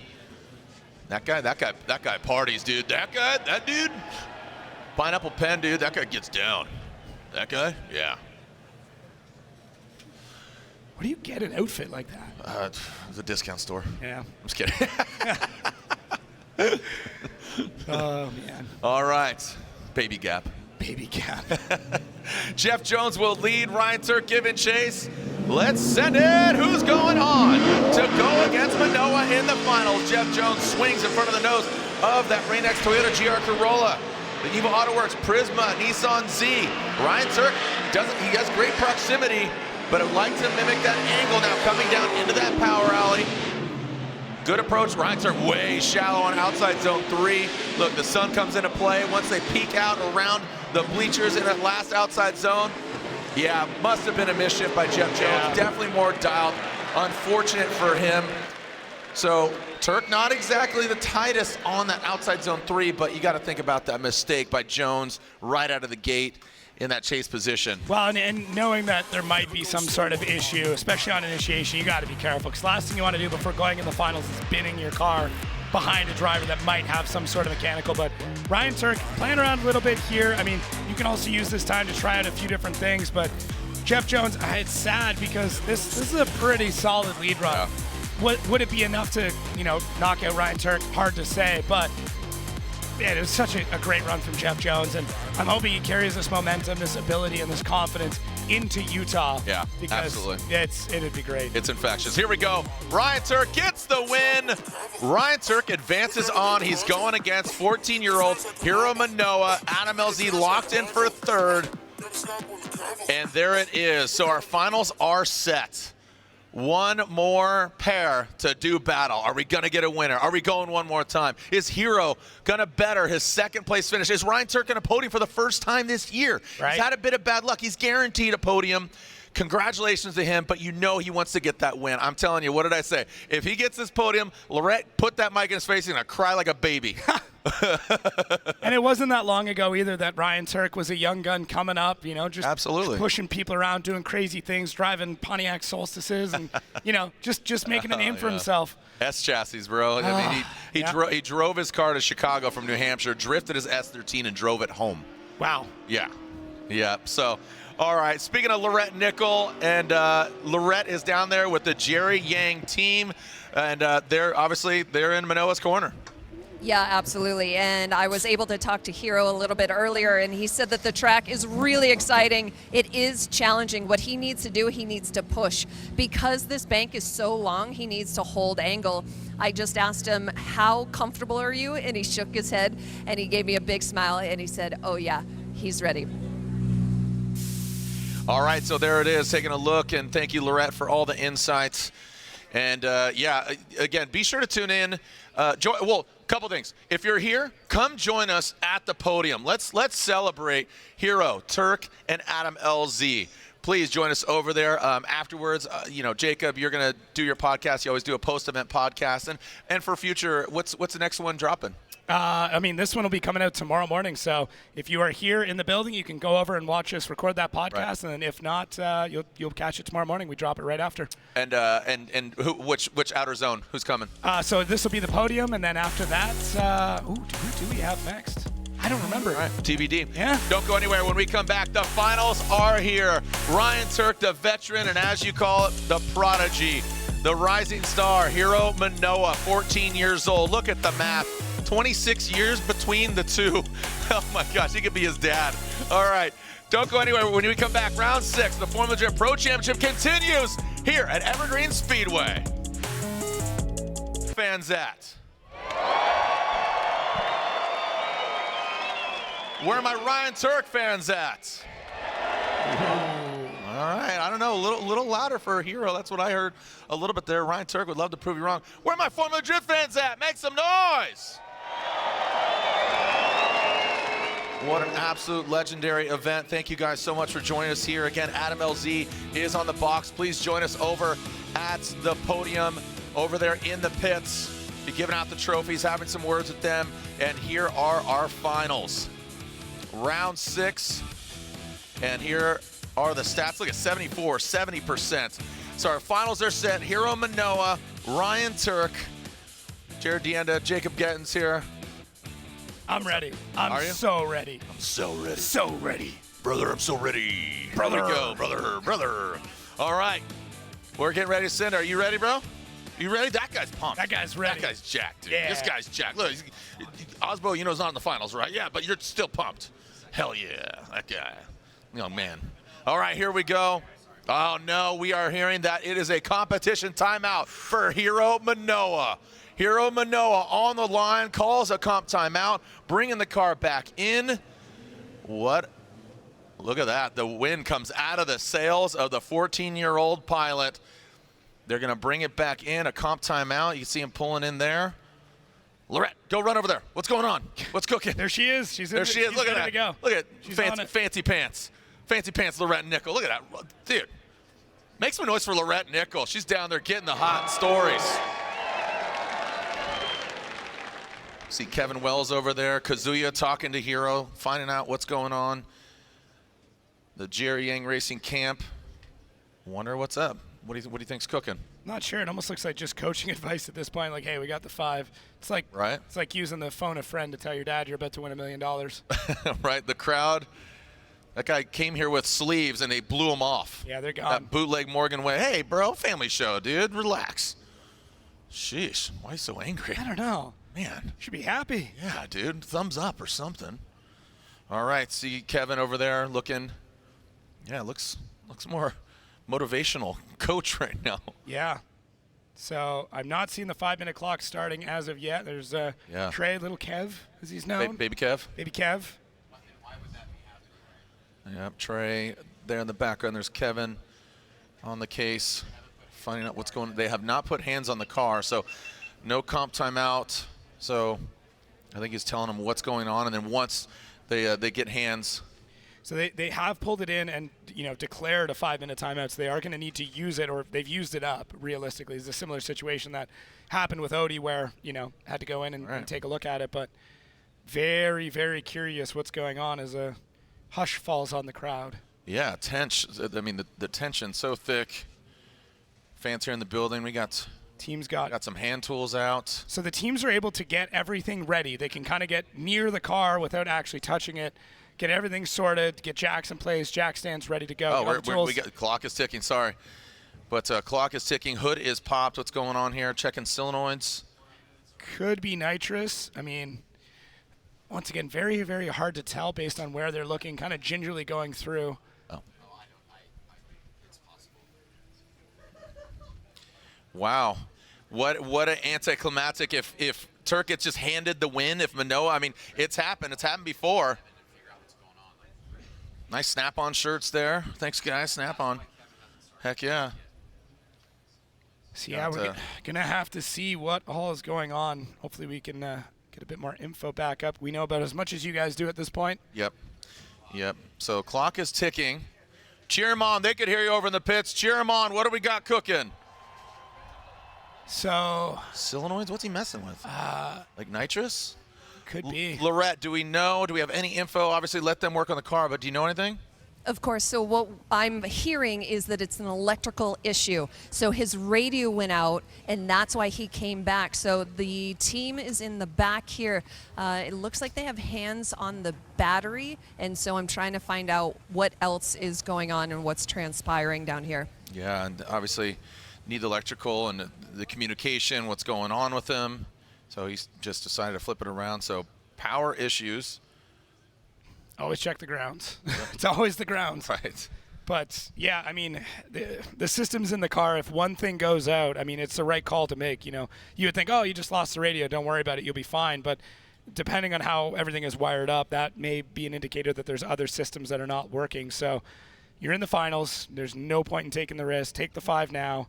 See what's going on. But, yeah, hopefully just a loose terminal or something along those lines. Yeah, sun is setting. We're losing some light here as well. Local time just before 8 o'clock. Just about a few more minutes till local time again, 7:55. So 5 minutes till 8. And the clock is going to be running down quickly. Just a quick reminder, they only have 5 minutes. It's not a lot of time to be going through this. Yeah. All right, down to Lorette. What's going on? Well, I wanted to talk to Kazuya. You were talking to Hiro. Can you give us a little bit more detail of what's happening? He was saying at the burnout box, something like electric issue. You know, like a throttle didn't work, radio disconnected. So we're fixing something electrical. Yeah, but should be fine. I love the optimism, and as you could probably hear in the microphone, the car is starting up. So again, it is an electrical issue because the radio went out. Duct tape is starting to come out. The team is talking. We have 2 minutes left on the clock. Cheer them on. They can hear you. They can hear you. They Cheer can them hear on. you guys. Come on now. That guy's unimpressed. That guy? No, that guy's unimpressed. Oh, he's giving thumbs up. Yeah, dude. All right. Don't mess with that guy. All right, they're butting it back up, baby. Come on now, let's go, Hiro. Hiro Minowa. Ryan Turk waits, the plot thickens, the tension mounts. There it is, rolling out. You see the clock back there, just under 1:30. And Minowa comes back out, and hey, there's no guarantee that it doesn't shut down on him as he enters that burnout box too. That has happened. We did see the nitrous solenoid purge. I mean, we got lights in the front. I saw the dash light up, the button box, so things are looking good. Saw a little fist pump. Yeah. Saw a little fist pump from Young Buck. What does this do to the confidence of the driver, though, knowing that there might still be some sort of gremlin? I don't think he cares. No, not even a little. Absolutely not. Absolutely not. This is what he came to do. This is, you know, again, second place. He goes back-to-back podium, St. Louis, and now here. Turk gets his first podium of the year. He's on the line. He's ready to do it. And there we go, getting the applause from our FD staff, entering the burnout box.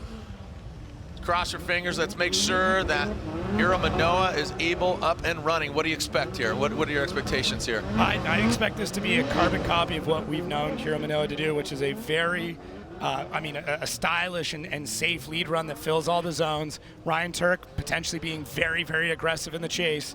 They'll swap it around. Hiro Minowa will find another gear and just stick in the door of Turk. And then it's going to be just splitting hairs.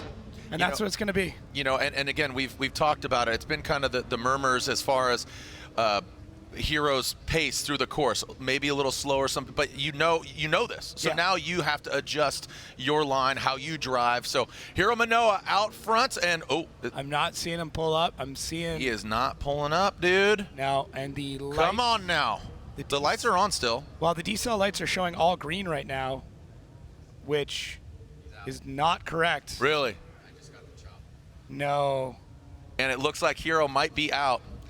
And Hiro Minowa is out. Hiro Minowa is unfortunately out. The throat chop was given. We heard it from the officials. So Hiro Minowa is out. Ryan Turk will have a celebratory run. Hiro Minowa, unfortunate turn of events, but that, you gotta get it across the finish line. Hey, what a run, make some noise, Seattle. Hiro Minowa, Ryan Turk in the finals, and here is Ryan Turk on a celebratory win run here at round 6 of the 400 Pro Championship. Ryan Turk, lay out, listen to this hot rod.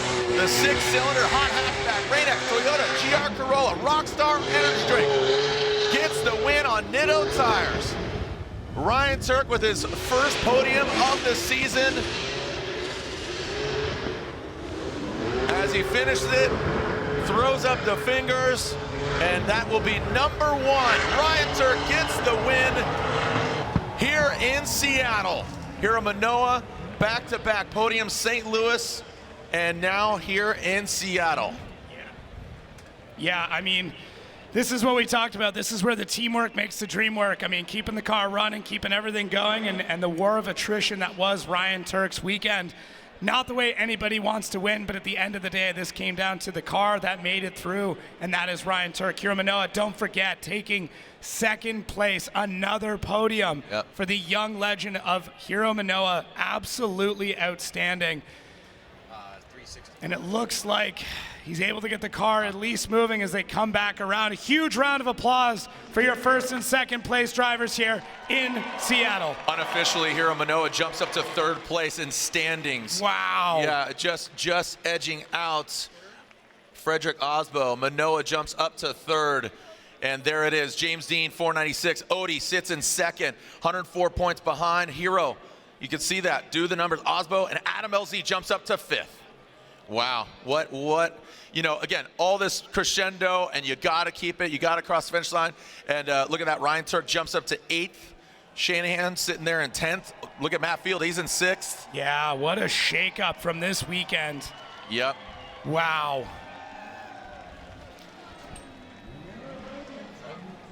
Well, here they are. Make some noise for them as they step outside of their car. These are your podium finishers. Join us over at the podium, giving out the carbon fiber trophies. Have some words with them. Jacob Gettens will be wrapping out with them for the Outer Zone podcast. Thank you so much as they're going to be stepping outside of their car. And Lorette Nick will have some words with our winner. Again, congratulations to Ryan Turk. Look at that, hugs for Minowa and Ryan Turk. What a bummer for Minowa, but still back-to-back podiums, 3rd on his rookie season here in FD USA. Wow, absolutely wild. All right, here they are, finishing 3rd place here at round 6, the 400 Pro Championship, Adam LZ.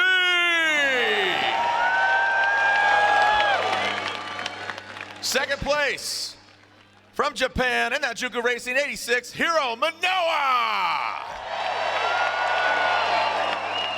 And last but definitely not least, an OG, a veteran of FD, piling that Rain-X Toyota GR Corolla Nitto Tires Rockstar Energy Race Service.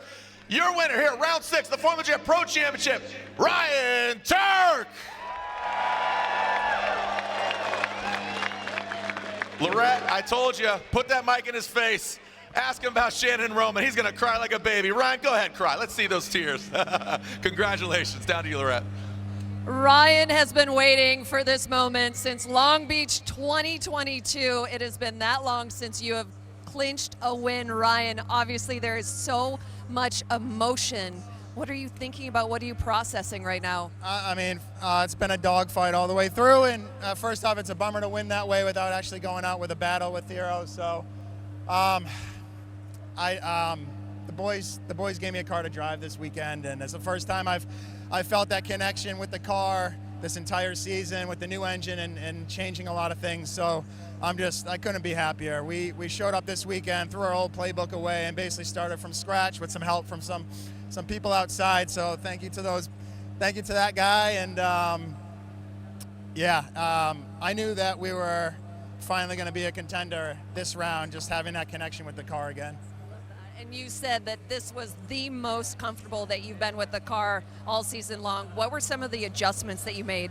We just decided we brought in a little bit of outside help to figure out a new strategy, because what we've been doing is just banging our heads against the wall, trying to make the old playbook work, and it just hasn't been. So we decided to try some things way outside the box of what we normally would do, and we showed up this weekend. And of course, the first call will be to Shannon and baby Roman. And what do you think you're going to tell her about how difficult and how challenging this win took?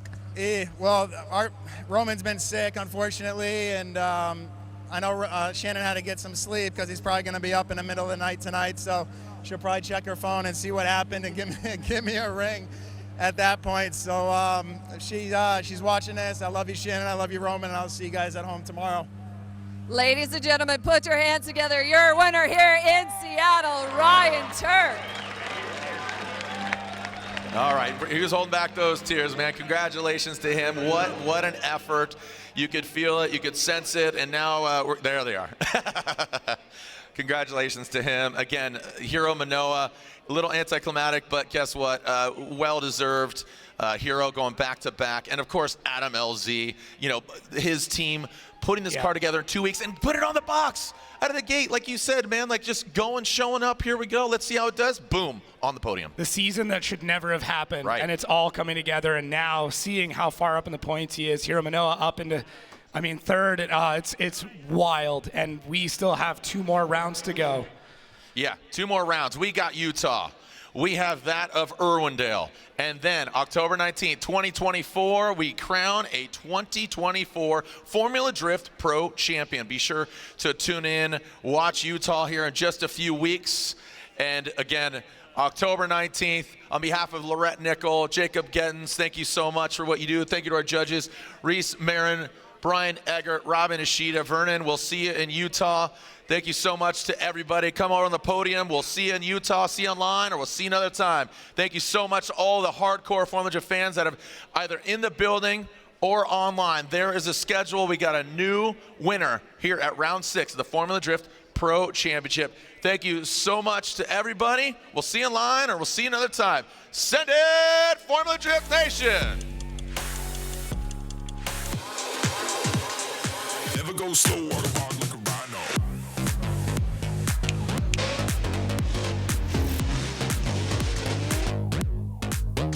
Rhino.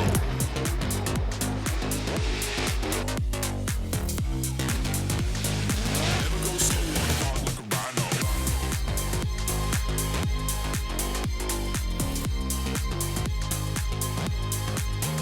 Rhino.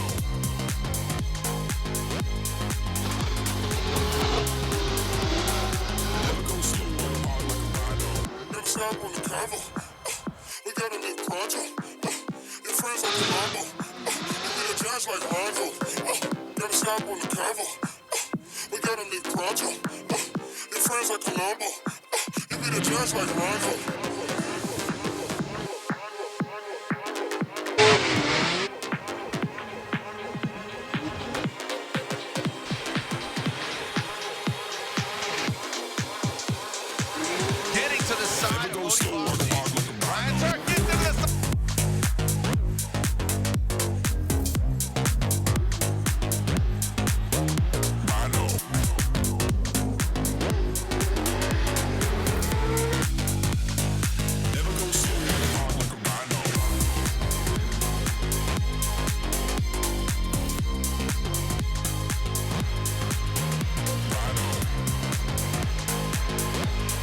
Minutes left on the clock. Never go slow, work hard like a rhino. You know I don't play right. I'll put up a good fight.